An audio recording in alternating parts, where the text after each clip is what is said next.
What does it mean to the program to make the playoffs? Well, I think it's created a lot of excitement on campus. Obviously, for the players, it's a goal that we had from the first of the year, and to reach that goal has meant a lot to them and to us and in our program. And it's just one of those hurdles that you get over, and you makes it easier to get there next time, once you've challenged those things. But I think the atmosphere on campus since then has really picked up. There's been lots of people, and I think it's just created a lot of interest in the community, and hopefully in the long run it'll help with recruiting, and so I think it's just a big plus for our program. You guys started out the year 6-0, really hot, then you suffered a few losses, but I'm sure you're happy with the way you've ended. You won 4 of your last 5 to clinch a playoff spot. Well, last year we started the season off 0-8. And then we turn around this year and it's 6-0. So that to do that, it's just tells you a little bit about what the girls put into it and the effort that they put in.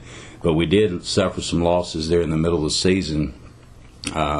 We had Lacey Phillips had a broke hand, and during that time we lost 3 or 4 ball games. And I thought that kind of hurt us in some momentum when she went down. We had to change the lineup a little bit, but I think they pulled together.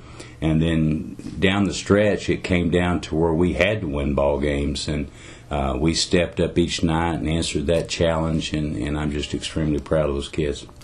Was the road victory at Mississippi a turning point, or was there another important game where you felt like the team could make the playoffs? I think that span of our schedule through there, where we went to Tyler and beat Tyler, and then turned around and went to Louisiana and made a good showing at their place and beat Mississippi at Mississippi. For the first time in school history.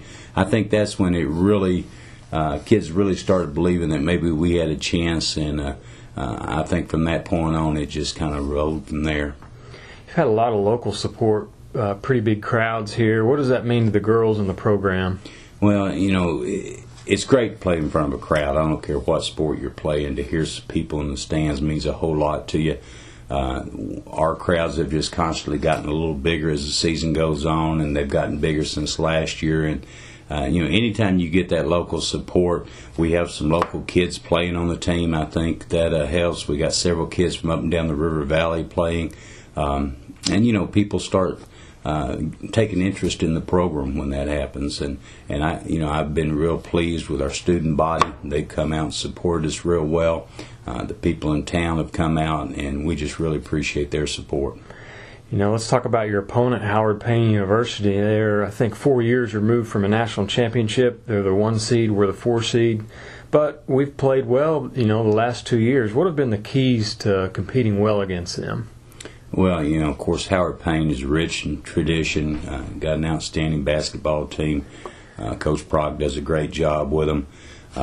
We have competed well with them the 2 times that we've played. We beat them here this year on a last-second shot, and then we lost there by 2 points, I think it was, last season. So a key for us, they've got great size. They're going to start 3 kids over 6 foot.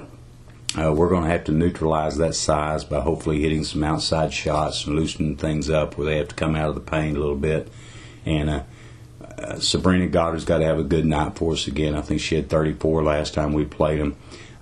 We've got to force people to come out and guard a 3-point shot so that we can open up things with her inside, and then when we get it inside, hopefully that'll open the 3-point back up. So just good balance overall, I think, is going to be important.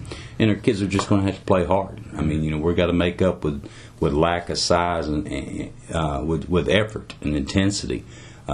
We've got to put some pressure on the basketball, make them use some time off the clock, and those kind of things.